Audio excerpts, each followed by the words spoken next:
everybody, welcome to Balaton Park. Welcome to Super Saturday. And the Hungarian fans, they've had to wait quite some time to see the most exciting sport on earth, but they will see their first sprint at 3 p.m. local time this afternoon. The qualifying session earlier on, which certainly had its surprises. What kind of drama awaits us later on today.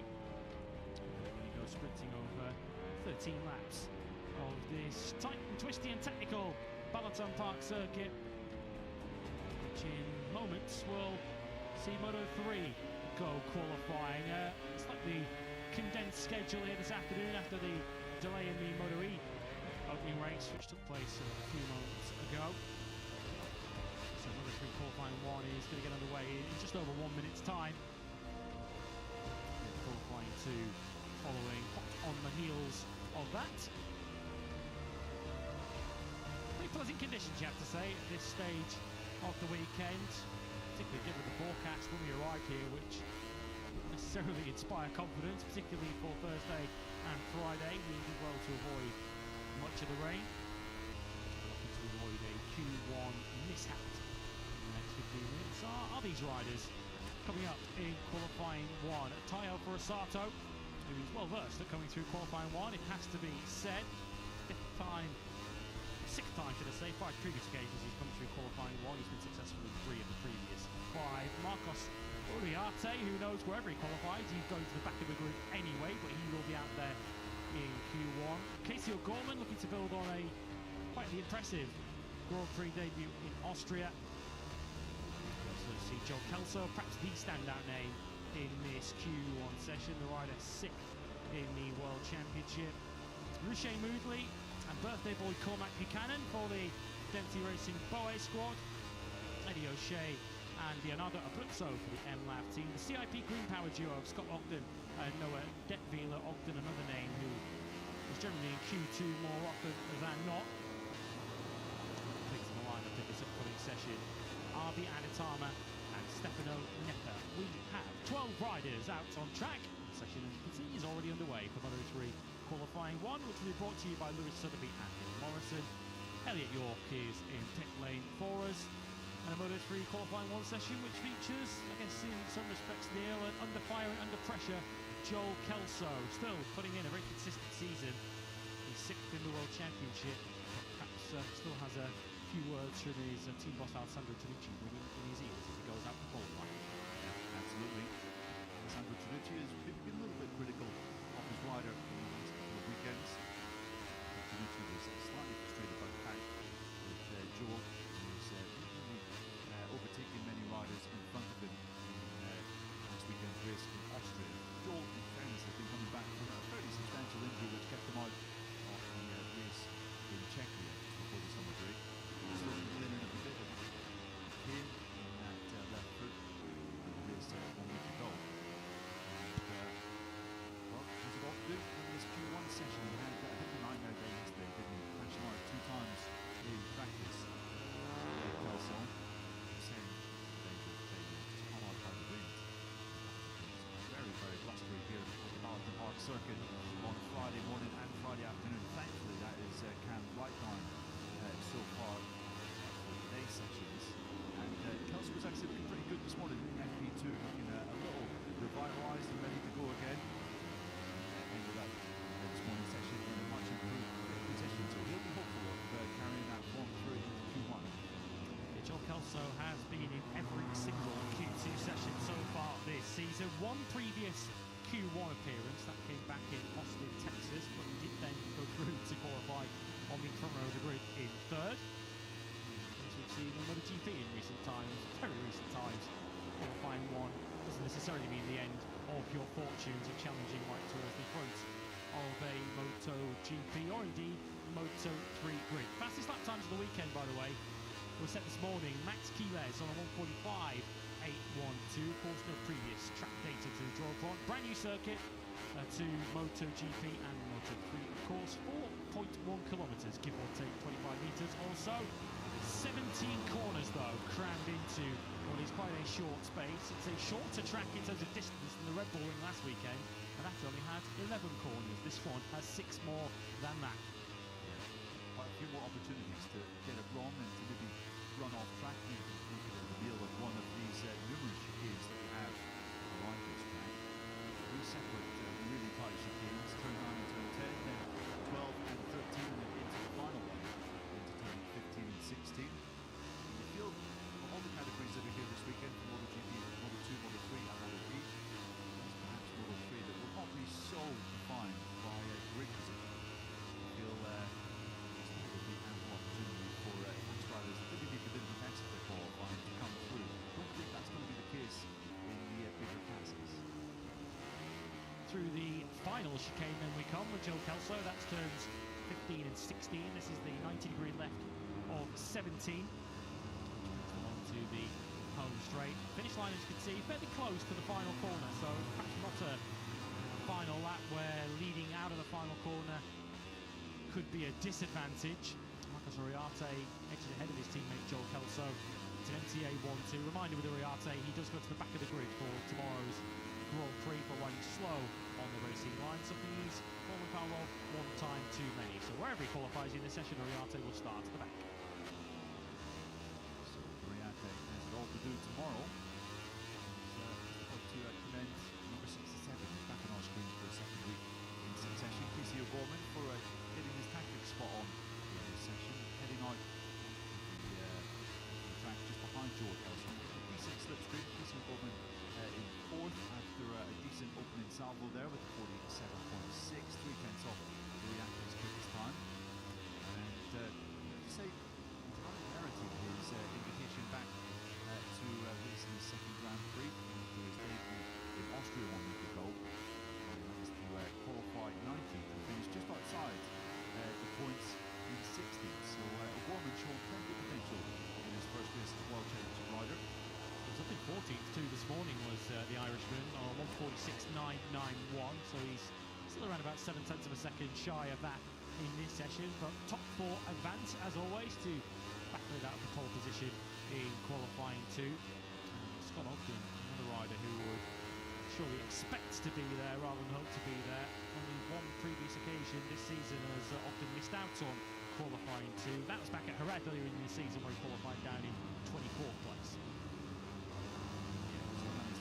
Decent comeback in that particular instance did Ogden, but a bit of a turn-up if young Casey O'Gorman managed to get through his Q1 session into Q2, only his second GP, and some hopefulness doing the lines that he is on the shopping list of 1 or 2 Moto3 teams for next year, so we could well see a more permanent presence from the number 67 at World Championship level in 2026, which I think would be great to see. I mean, you just have to look his form in Junior GP so far this year, Lewis, to understand that he's a rider with a really high ceiling. I think he's scored 3 straight podiums in Junior GP, last 3 outings, and riding for the Australian Galicia squad, he obviously has a bit of experience riding for a team that operates at the very top level. One compliment you can pay him as well is he's had the edge on teammate Stefano Nepa since he's dropped into that 658 squad reporter team. Of course, he's in still for the injured Luca Lanetta, who we hope to see back from his broken right leg, possibly in a couple of weeks' time at the Circuit de Barcelona Catalunya, although we would suspect if he's not fit that Cormac Buchanan, Casey O'Gorman will be lined up to take his place. Of course, I think he'll have plenty of experience from his junior GP exploits. So we see, some riders just not bothering to take that particular chicane. But fast lap times coming in for both Furusato and Ogden as it stands. Eddie O'Shea not a million miles away on his lap, although that's just been cancelled for taking a shortcut. This is certainly for this lead group here of the 2 MTA KTMs as well as O'Gorman. That is it for their first run in this section, but Furusato could well go on to take and post the fastest time of Q1 so far. I mean, when is Furusato going to get it done in the last lap situation, Lewis? Thought he had it. I really did as well. I thought he was going to break his winning duck. Such was his speed at the Austrian Grand Prix a week ago, where he closed, frankly, quite ridiculous amount from the second group, bridge up into that lead 410, cut through them on that final lap, just 5 laps in the middle of the fight. Yet again, unfortunately. Furusato has now put together a sort of decent run of results after what was a tough summer run. Went free without a points finish. Assen, Sachsenring and Brno bouncing back to some tune with a 6th place that could easily have been a victory in Austria. Into second place, and it certainly looked like he had the run on eventual winner and Kalpikeras into the final 2 corners, but perhaps the worst place to be in a dart into the final couple of corners of the Moto3 races alongside David Munoz. There's not many come out of that on the right side, as Joel Kelso knows all too well from the Mont. Yeah, absolutely. I mean, it looked at one point on that final lap that he had timed his victory close to perfection. Brilliant move. I think it was a turn 7 where he took second position, but that just put him a little bit wide through the switch back through turn 8, and then when you saw Munoz cut towards his inside, I just thought, well, that's it. There's no coming back from that. And unfortunately for Tayo Sato, it was so improved. It wasn't the first time that it didn't quite work out in the last lap scrap, but still, I think the young Japanese rider can take so much from that performance. And I was speaking to another Moto3 rider who was riding on the machinery this year earlier in the weekend, and he just said Tayo is an alien. How he did what he did in Austria, what was so clearly a track that favored the KTMs, was just absolutely phenomenal. And yeah, you have to agree with that. Well, at the moment it is a Honda from 3 KTMs up inside the top 4. Casey O'Gorman second of the Hondas in this session, in 5th from Boucher Ridley and Eddie O'Shea, who you saw a moment ago in the pits. He's on a 147.4, 4 tenths off the top 4. Detweiler 8th, who we just saw back out on the circuit with Mark Soriante, having a little bit of a catch-up in the middle of turns 2 and 3. Stefano Neppa down in 9th place, and his miserable run of qualifying looks set to go on as it stands. He's been eliminated in the last 6 Q1 sessions. Cormac Buchanan 10th from RB Adatama, who continues to step in for the injured Tachikon Kawasri. Kawasri, of course, has had some right shoulder issues as of late. Continues to make his way back towards full fitness. And Leonardo Abruzzo in 12th. He's back with us this weekend because of the departure from M-Lab of Vicente Perez, who served his double long lap penalty last time in Austria. As unfortunately the last we'll see of him. There's been small signs of improvement down in the Grid M-Lab Racing squad this weekend, with bumping into Eugene Labrador, former World Superbike runner-up, World Superbike race winner, and brother, of course, of Michael Labrador, who owns M-Lab Racing team. Eugene's here, I think, just offering up a bit of assistance and a bit of rider coaching for the 2 riders, Eddie O'Shea, Leonardo Abruzzo. There's no doubt that Eugene, not just very fast on the motorbike, but probably one of the best of his era of riders. You can see time for example, big load of chatter coming through in that particular turn. Yeah, just what you were saying about Eugene Labrador, one of the best people to understand some of the technical aspects and understand what a rider is saying and how to translate that to a crew chief. So you see Eugene in the paddock, and I'm sure that will be a big help for the M-Lab Racing team this weekend. 3.5 minutes to go then, and we pick up Uriarte, who makes his way out of turn 4. This is the back straight towards turn 5, and it's not really the kind of circuit that will lend itself to slipstreaming in Moto3. We see it so often, riders waiting for a toe. The track layout itself might have taken care of that problem this weekend, because the straights through turn 17 to turn 1 and turns 4 to turn 5 are the only straights really worthy of the name around this 4.1 kilometre Balaton Park circuit. In many respects, it's better to have no one near you on a qualifying lap here, so that you don't get caught up and blocked through some of these tight and twisty chicanes. Although certainly this final sector, where we find Joel Kelso, does feel like it's perfectly linked towards the last lap to free chaos tomorrow. It really does. And I'm not sure whether Casey O'Gorman and Joel Kelso have made some kind of practice. Kelso goes to the top of the Q1 standings before this session, but the Irishman comes in behind the Australian yet again, although maybe it wasn't so well timed on this occasion, as Kelso feels out of his latest lap. He thinks that 46.4 will be enough, considering Casey O'Gorman in 5th is 8 points back of Kelso's best time. He will be correct.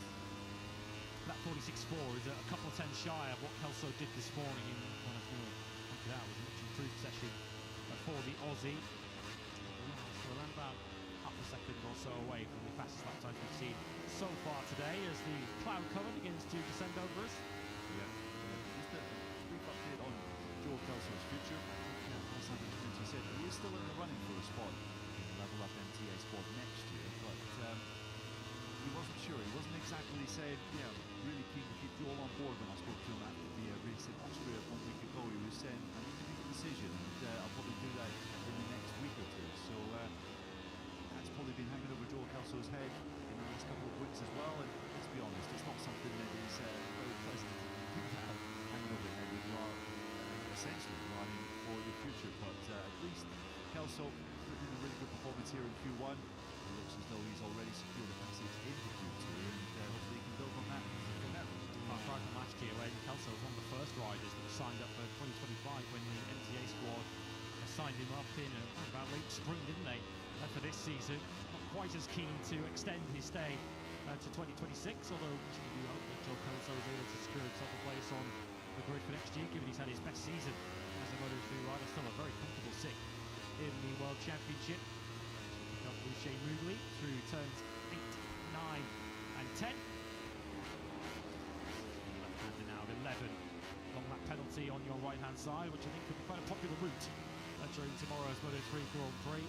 Track limits is quite a keen issue around here with green tarmac on the exit of a number of these corners, and also short cutting chicanes, and not giving back 1 second is likely to be a popular sanction or offence during tomorrow's Grand Prix. As Yorker pointed out to us in pit lane, and as you just saw on screen, Joel Kelso is straight back up pit lane, so his session has come to a close. You can see with relative certainty that his 1.64 might be beaten by 1 person, certainly won't be beaten by 4. Yeah, that is a fairly safe assumption at this stage. Now for Sato on a quick lap through split number 1. See how that progresses in under Abruzzo, improves in time and up into 10th in his session. Here's Kelso in the MTA box. His helmet off and just quite to debrief with his technicians for Q2. We're seeing improvements coming in here for Cormac Buchanan, Arvid Metatama, and Casey O'Gorman. O'Gorman might well get himself up inside the top 4 positions here, but as you said, it doesn't look as though anyone is really on course to trouble Kelso's time. Scott Ogden's 4th place coming under a little bit of threat. He's not improving at the moment.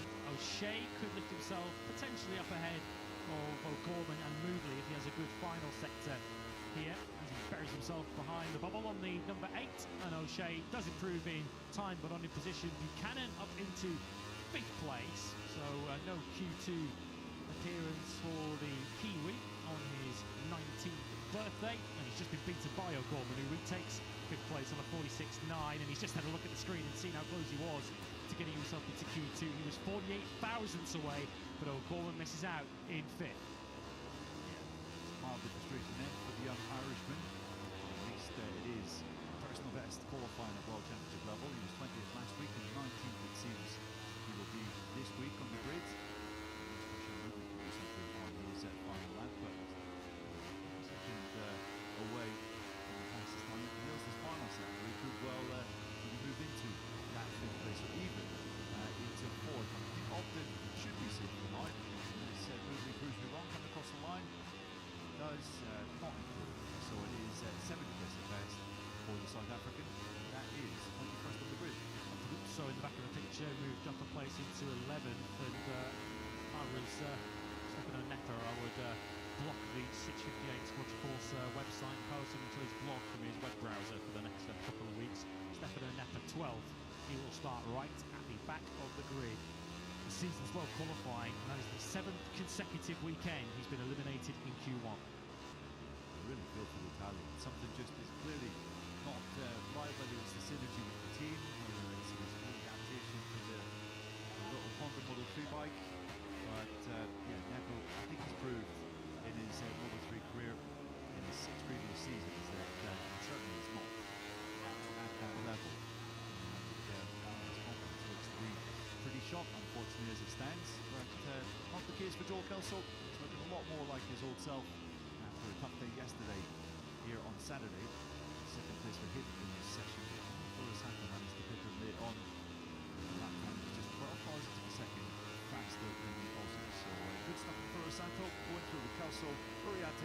Scott Ogden taking the final fourth position in this Q1 session. Sees second best in Q2. Yeah, Ogden cut it fine, but we need to be in the top four, and that's exactly what Ogden has done in this session. Second time this season he's had to go through qualifying one. As mentioned, his first previous experience of this session was not a successful one. It was for Tayo Purasato. That's the fourth time this year now he's gone through qualifying one successfully. 72 still had his chance of battling it out for pole position in midfield, even in Moto3, where overtaking is not so much expected, but taken as read. You still want to be qualifying somewhere towards the front.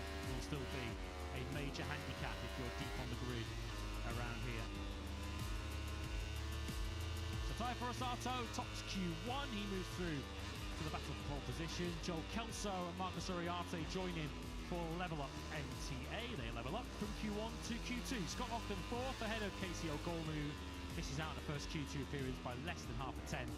Cormac Buchanan sixth ahead of his teammate Rushe Newby. Eddie O'Shea eighth from the number 8 ahead of RB Alatama, Noah Detweiler, Leonardo Abruzzo and Stefano Neppa.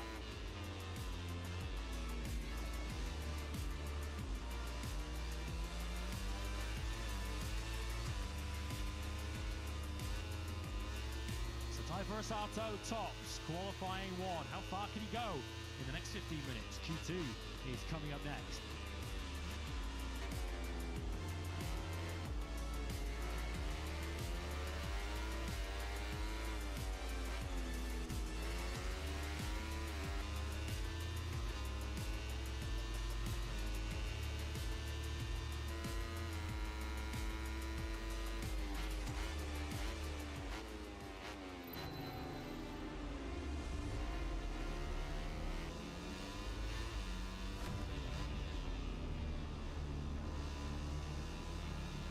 Everybody from Balaton Park.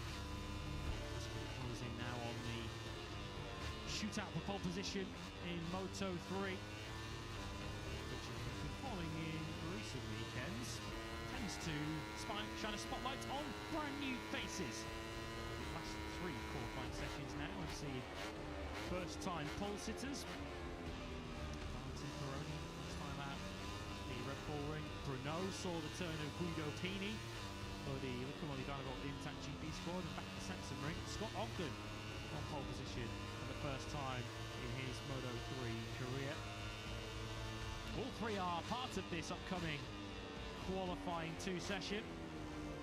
Another increasingly expectant and building crowd here at MotoGP's newest venue. Shielding themselves from some beautiful sunshine now as we head into the heat of the afternoon. Here's your Q2 lineup then in Moto3. Max Quiles, Valentin Peroni and Guido Pini, the rookies running riot so far this weekend. Austria winner Angel Piqueras was next best in 4th, just ahead of his chief title rival, Jose Antonio Rueda, who saw his lead cut down to 71 points last weekend. Adrian Fernandez, who looks like he's on his way out of Leopard Honda for next season, riding for his future at 6th top Honda in practice yesterday. David Munoz for the Liquimoli Dynavolt Intact GP squad. Red hot form at the moment, isn't he? On the 64-7th yesterday, ahead of Dennis Foggia, Jacob Ralston and Risai Yamanaka. David Armanton, Nicola Carrara, Alvaro Carpe and Riccardo Rossi also through automatically, joining them in the top 4. Tayo Purasato, Joel Kelso, Marcus Uriarte and Scott Ogden. Lewis Sotheby and Neil Morris will be in the commentary box. Elliot York is in pit lane. And let's talk the informed David Munoz. And the person we're going to talk to is his manager, Hector Farbell, who joins Elliot in pit lane. Yeah, great to speak to Hector for the first time this year. Hector, David has been in great form. The form of his Moto3 career, 4 podiums in a row. What's been the step forward he's made this year and how is he feeling? The feeling for this race is the same goal, no? Last races. It's race by race, maximum points final the Sunday, the race. And I think in this Hungary is very, very fast, no? David, maybe fight to the pole position. And talking of future, we know David has showed great potential and this year especially taking a step forward, looking towards Moto2. What's the chances of seeing David in Moto2 next year? And if not, lot in the coming years?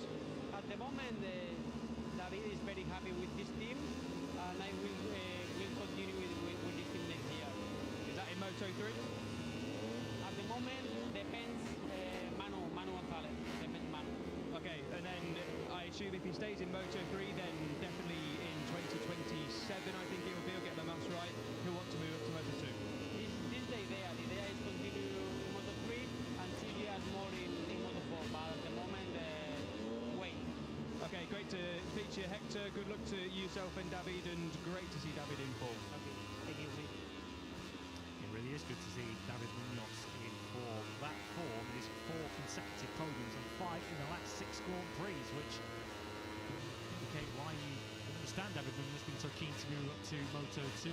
As Farabel said there, Neil, reliant on the decision of Manu Gonzalez, who occupies one of the spots in Intact's Moto2 team. They've already confirmed Senna Aegis for that squad for next season, and the prevailing rumours of the paddock at the moment are that Manu Gonzalez might have to wait at least another year for a spot in MotoGP, which in turn will keep David Munoz waiting. Yeah, I think that is a fair assessment there, Lewis.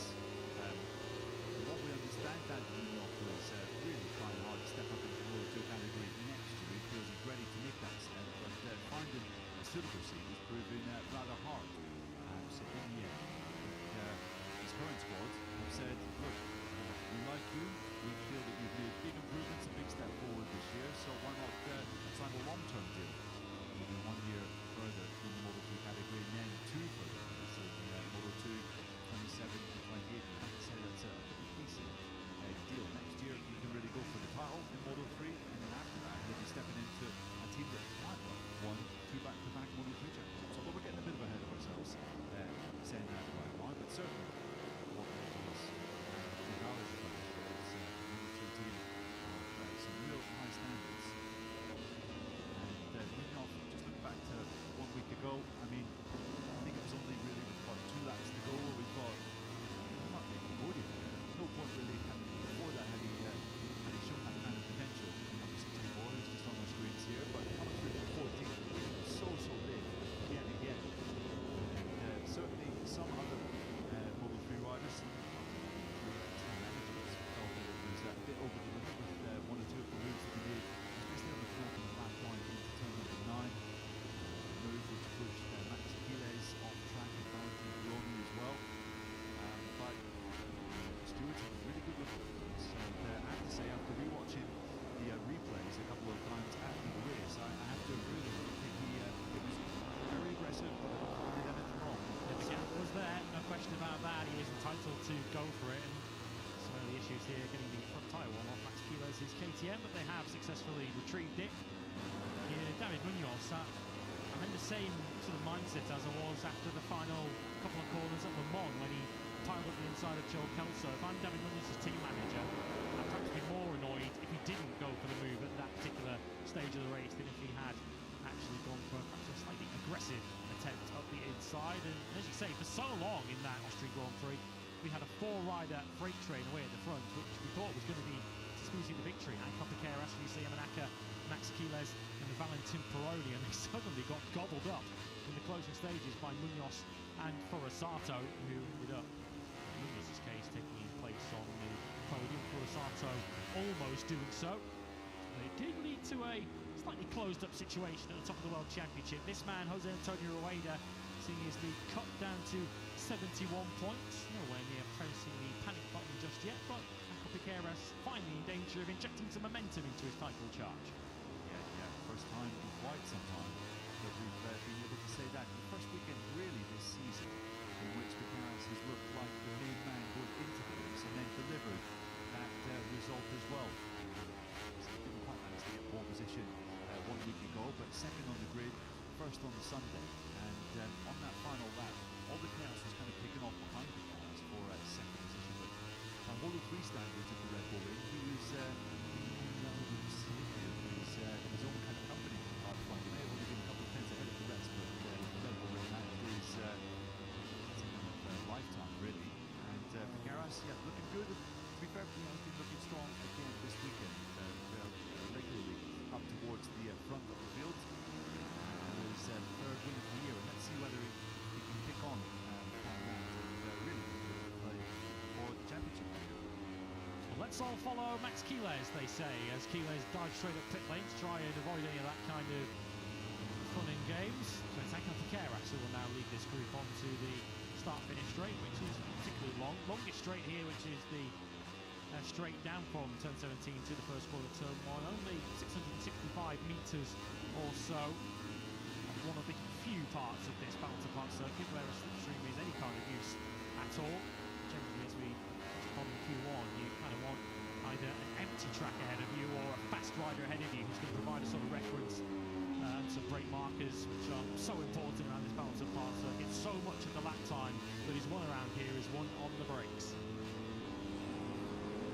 We know that Akan Takeras has one great strength when he's comfortable is on the brakes. And it's good to see him actually overtaking him to the front of the race 1 week ago. That was something that had been causing him some consternation in previous rides. He was fast enough, but just not really aggressive enough. He's in the lead group, but really wouldn't be well positioned or confident enough in his front end to properly push and attack riders ahead, which seems slightly surprising when you think back to the rider on the Leopard Honda last year, who was the most aggressive out there of all of the 2024 Moto3 field. It's taken a little longer than expected, I think it's fair to say, to adapt to the Helmet MSI KTM. In a sense, that he's maybe just starting to properly understand what it takes to be a proper front runner in Moto3 yet again. And to be fair to him, even in those difficult weeks, okay, had 2 non-scores in Le Mans, which was his fault that he was taken out in Silverstone, but after that, it wasn't as if he was having terrible results. It was just slightly underwhelming results. We were expecting him to be winning races regularly, but he was still quite popular tonight, racking up 7th, 6th, 5th places in the points. Makes such a difference to your weekend if you're in Takeras to qualifying in the front row of the grid. His 3 victories, 2 of them have come from the front row of the grid this season, and his Qatar victory came from the depths of 5th on the grid. So generally, when Takeras qualifies towards the front, he tends to stay there at the sharp end. It's David Munoz, though, who's currently on provisional pole, 146.683, who won with us in qualifying 1. We've seen 45s already today. That's first thing this morning in free practice 2 from Max Quiles, who has spent much of his session so far trying to shake off riders trying to tow it.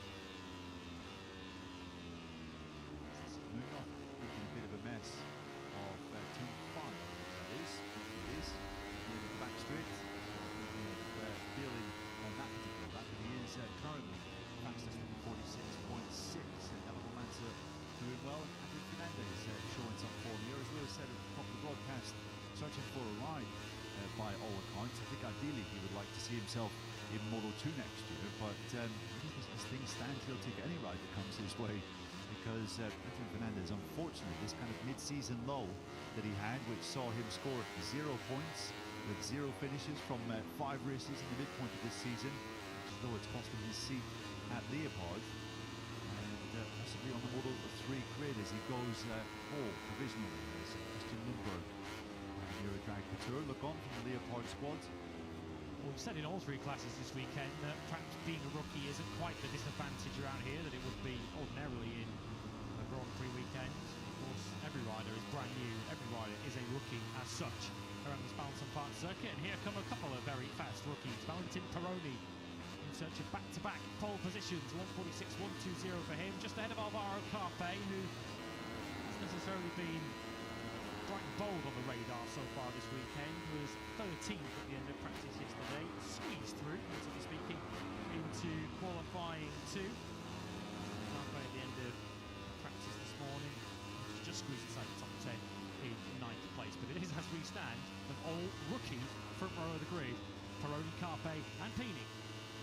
I look back on 2025 Moto3 as the year of the rookies, because there's such a talented and exciting young crop of new riders running up the field this year. To say Max Quiles will have something to say about that as well. Maybe we'll see his name amongst the current top 4. But Carpe, I think it's fair to say he's gone off the boil ever so slightly in the last couple of race weekends. We certainly didn't see the best from him in either Brno or in the Red Bull Ring 1 week ago.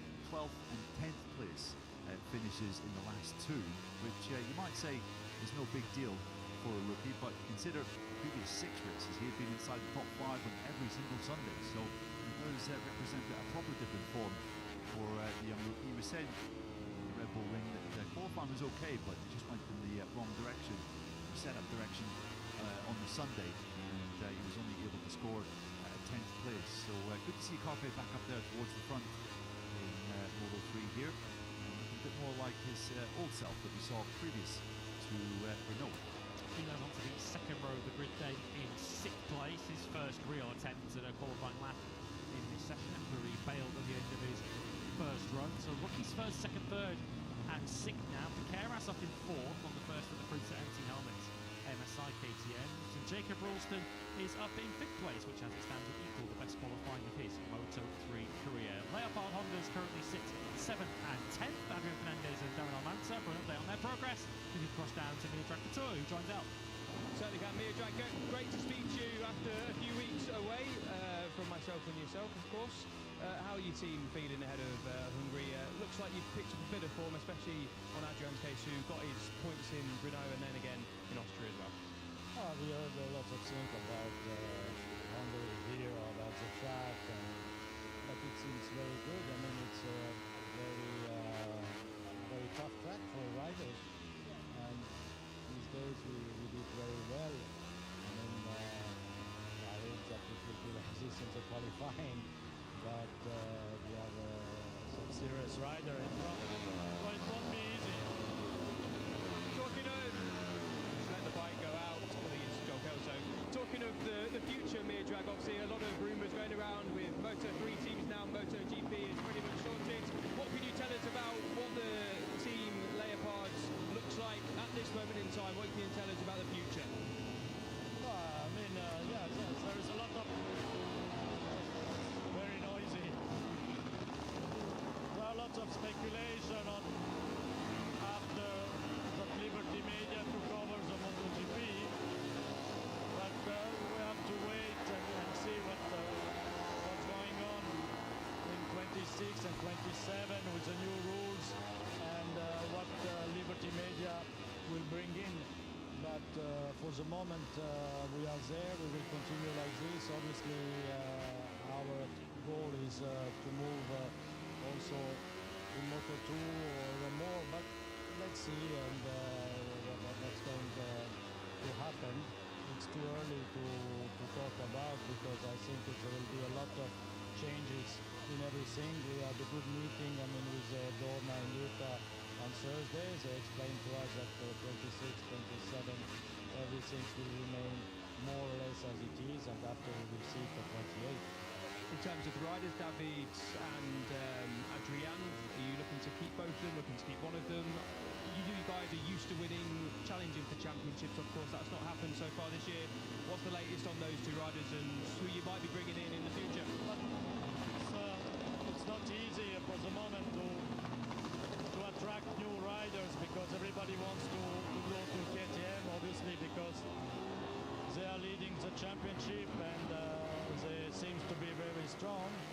But we are looking everywhere, and we are looking also for young riders, maybe from Junior GP. We haven't decided yet, and we will see. I mean, in Spain or in Misano, try to find out if we continue with our riders or not. So it's also something that we are working on, and we will see. Are there any particular names you can give as you're looking at that are looking to come up into Moto3 next year? Pardon me? Any names that you can give us that you're looking at?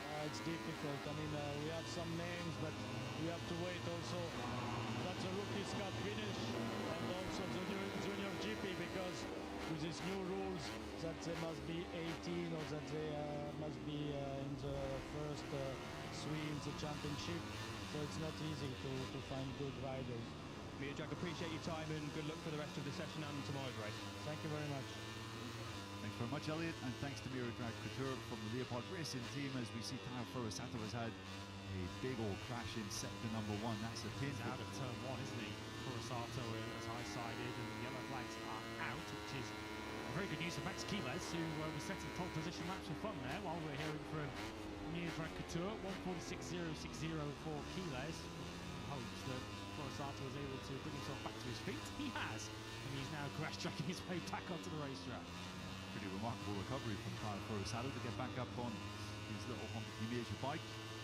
Quiles, who has been the standout Moto3 name throughout this weekend. He topped practice yesterday. He also topped FP2 this morning, despite having two separate crashes earlier on today. He is showing once again just what a class act he is. And he is on course for what would be a second pole position at World Championship level. Might have been on the green there, coming in on the final corner, but it is a 1:45.932 for now. The only rider who's been faster than that so far this weekend is Max Quiles himself in free practice 2 earlier on this morning. So it is rookies 1, 2, 3 and 4 on the grid at the moment.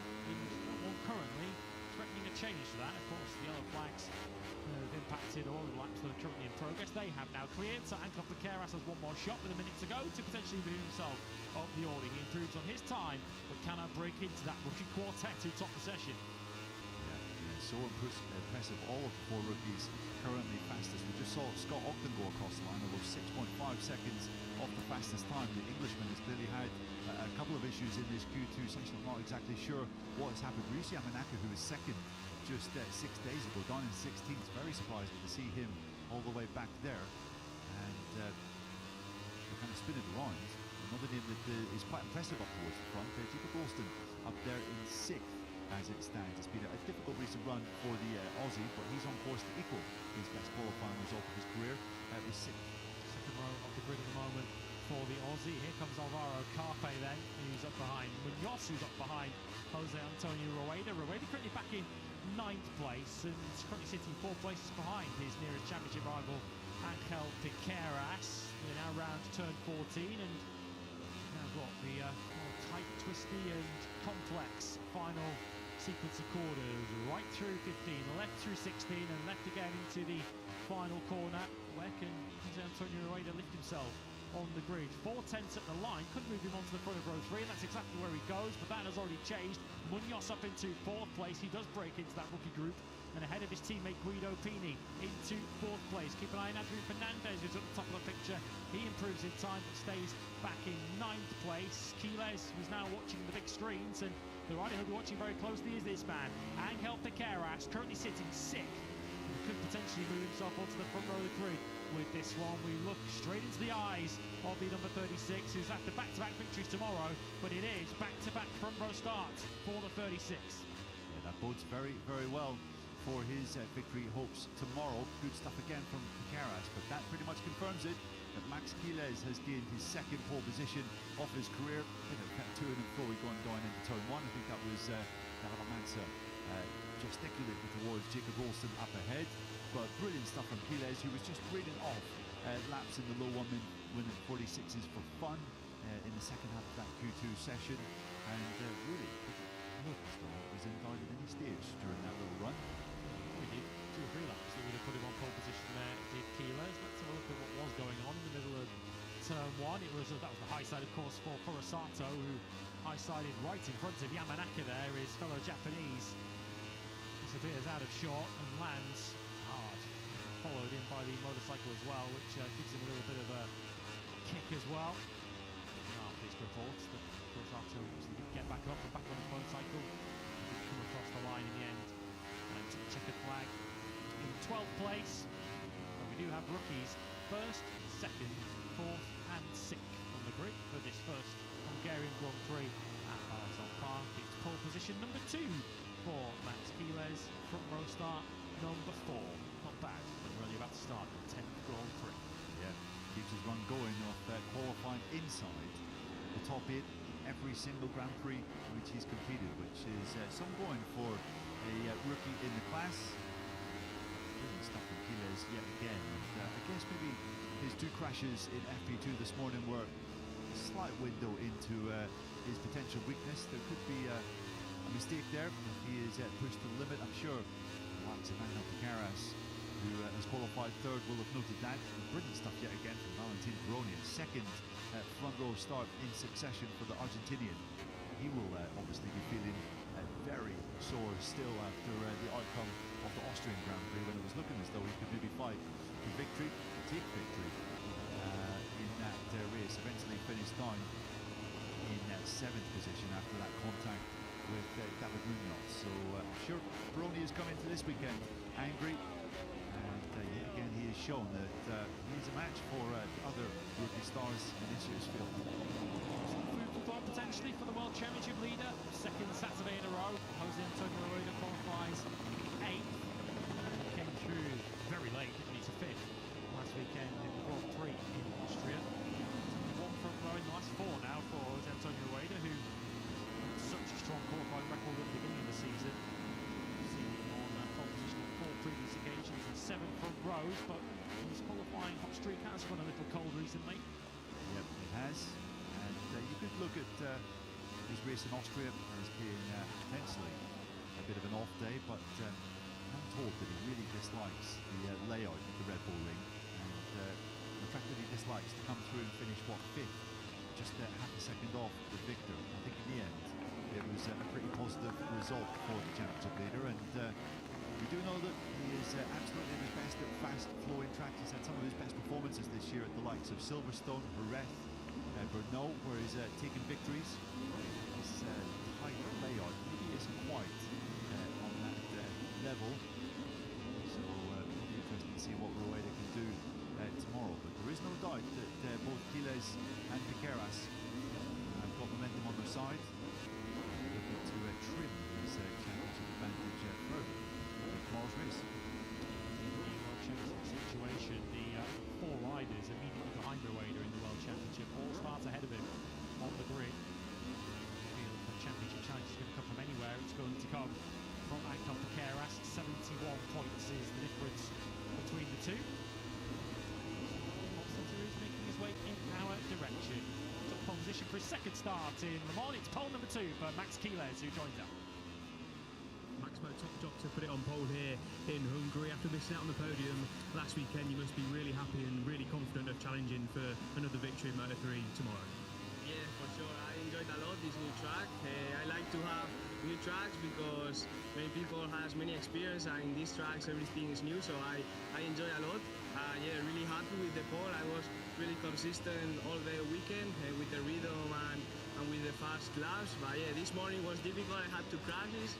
I said I'm going to relax. I want to finish the quali. I'm going to be more soft in some corners. I could do the pole, so I'm really happy and looking forward for tomorrow. Maximo, great job and good luck for tomorrow's race. Thank you, thank you. He learns quickly, doesn't he? A couple of crashes this morning in free practice too, and very early at first. We were watching this morning as he came to the pit lane, really high-sided as well. Absolutely no question. We're talking about a ferocious talent in Max Quiles. Still finish, who knows, as high as second in the World Championship this season. He had a strong run to the end of the campaign. 29 points behind Angel Piqueras, and 11 points, of course, with David Munoz and Ambara Carpe, 3rd, 4th and 5th in the World Championship. Congratulations to him. It's not quite true to say he's an emerging talent. He well and truly has emerged, hasn't he? The world very much knows the name Max Quiles now. He might feel he has a bit of a score to settle here this weekend after the way his victory challenge came to an end a week ago in Austria. Second pole position in Moto3 for the rapid 17-year-old from Latvia. Producing some superstars these days, aren't they? Pedro Costa and Fernando Almaguer, of course, also hailing from part of Spain. Max Quiles to that list. He's first, second, fourth, and sixth on the grid. Golden Classic rookie unit in 2025. Kind of challenge will Angel Piqueras launch tomorrow. Does kind of feel as if it's a scrapper's circuit, this one in Moto3. It's not going to be sort of Mugello or Phillip Island kind of slipstream battle. It's one way you're going to have to get creative. It's one way you're going to have to perhaps put a few late lunges on your opposition. Moto3 is not a class for the weak of heart, and it's not one for the hesitant. Max Quiles certainly doesn't fall into either of those categories. Pole number 2 for him from Valentin Peroni, denied back-to-back poles, and Angel Piqueras third. All KTM top 8. Carpe Munoz Pini your second row. Ralston Rueda and the Leopard Hondas next up. Adrian Fernandez and David Armanson 9th and 10th. Dennis Fogic 11th from Tyler Rosato after that late high side. Nicola Carraro up in 13th. The MTA KTMs came through Q1. Mitchell Kelso, Marcus Uriarte, Cadoli Manis 14th and 15th. Ahead of 16th place Scott Ogden, who also took the same route. Ulisei Yamanaka and Ricardo Rossi complete the 6th row of the grid. O'Gorman, Buchanan and Moodley on row 7 from O'Shea Aditama and Noah Detweiler, Leonardo Abruzzo and Stefano Nepa next up. All riders from 15th backwards will be promoted one place on the grid because of Marcus Uriarte's penalty.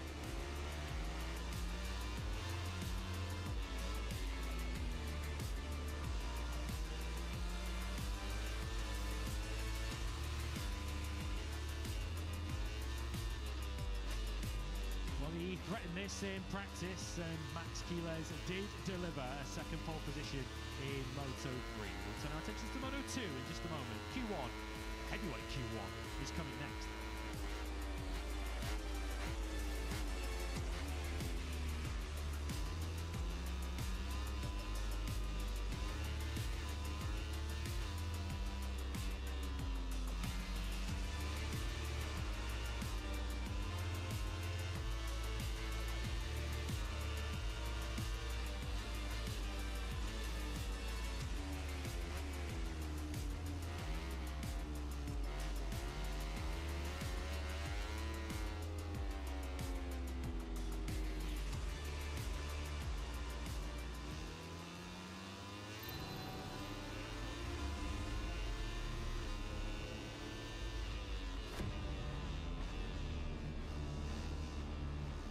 Good afternoon, everybody, from Balaton Park. We are within about an hour and 20 minutes now of Hungary's first taste of the Tissot Sprint, which is over 13 laps at 3 p.m.